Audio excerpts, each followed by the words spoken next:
Performance. My name is Kate Allgood and I am the owner of Quantum Performance, a high-performance coaching firm that specializes in the mental training of athletes, both youth and elite level alike. We work with clients all around the world, remotely as well as within our offices in San Diego, California. Today what we're going to talk about are 3 keys to triggering a state of flow. And flow is also known as the zone in athletics. So today we're going to look at what are those 3 keys.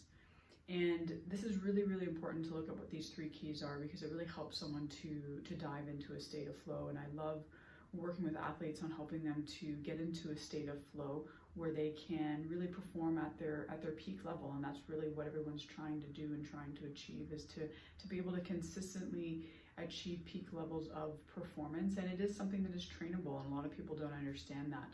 A lot of people kind of leave it up to chance instead of understanding that you can train the skill sets, and by understanding the components of it, really actually more consistently get into that flow state. I also love working with athletes on helping them to be as mentally strong as they are physically.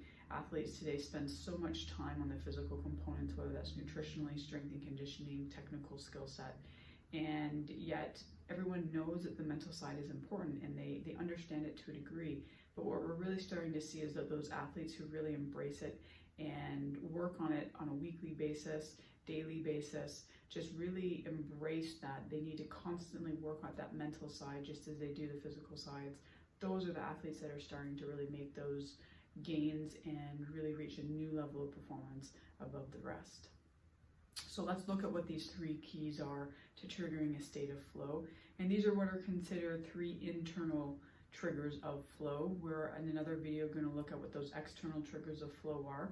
But let's look at the internal triggers, because these are obviously a little bit more controllable. So one of the internal triggers of flow is the skill challenge ratio. And I've talked about this before in other videos, but the skill challenge ratio is looking at, in order to get into a state of flow, the challenge of the task that we are at needs to be high. And then our perceived skill level of our ability to meet that challenge also needs to be high. And so when those 2 things are high, we get more into a state of flow. What happens to a lot of people is that the challenge is high, but maybe their perceived skill set or confidence in their ability to meet that challenge is low, and that can create more anxiety.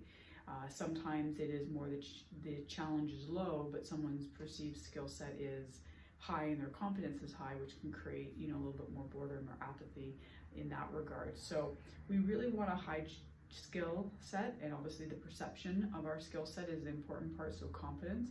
And then we also need the challenge to be high, and that's something really to take into consideration and to remember. I work with a lot of athletes who almost shy away from a challenge, and they get overwhelmed and get worried and allow all the negative thoughts to kind of pile up. And instead of understanding that you need to be challenged, it's good to be challenged. If you're putting yourself in the right place, you should be challenging yourself 4% more every single time you do something. And they found that that's kind of that sweet spot. If you are challenging yourself 4% more each and every time you do something, you're really going to help to get yourself into a state of flow and to really excel and reach peak levels of performance.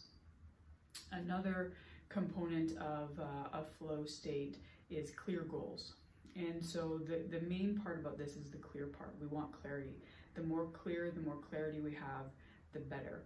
And what clear goals do is it really helps us to narrow our focus, to really focus in on only task relevant aspects of what we're looking at, and to really let ourselves kind of take a back seat, to not let that self-talk or our own mind get in our way, and really focus in. And so when we're looking at clear goals, we want to make them challenging but manageable. So you don't want to look at an entire game. You don't want to look at an entire race. You want to break it up into chunks. So if you're, let's say, an ice hockey player, instead of looking at what your goal is for the entire game, look at what your goal might be for that first period. And it could be, something controllable and very clear.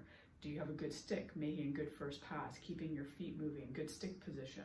You want it so that it's something that is super clear, is going to give you feedback, and really allows you to focus on task relevant things and allow other things to kind of naturally just happen. And then the third component of the 3 triggers is immediate feedback.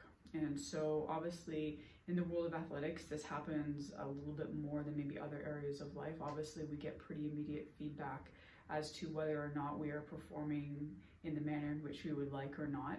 And so that immediate feedback is exceptionally important, but we also need to be able to take and look at that immediate feedback, you know, in a neutral mindset. We don't want to have a super negative mindset towards that feedback or a super positive. We just got to take it for what it is and adjust what we need to adjust. And the more feedback we get, the better. It's definitely been shown in different areas of, I guess, work or people's professions, that those people who get more feedback are ultimately long-term get better. And so I work with a lot of athletes who don't do video review, don't sit down and look at the video of their performance and kind of break it apart. And daily reviews are really important. You don't want just that feedback that you're getting in the competition. You also want feedback every day of looking at yourself, getting a little perspective, kind of getting more of that observer, third eye perspective, and kind of seeing things and how you can adjust accordingly. So that immediate feedback is really, really important as well. So the three again in review are clear goals, immediate feedback, and a good skill to challenge ratio. If you guys have any questions or want to dive in further about this, please feel free to reach out to me. See you guys in the next video.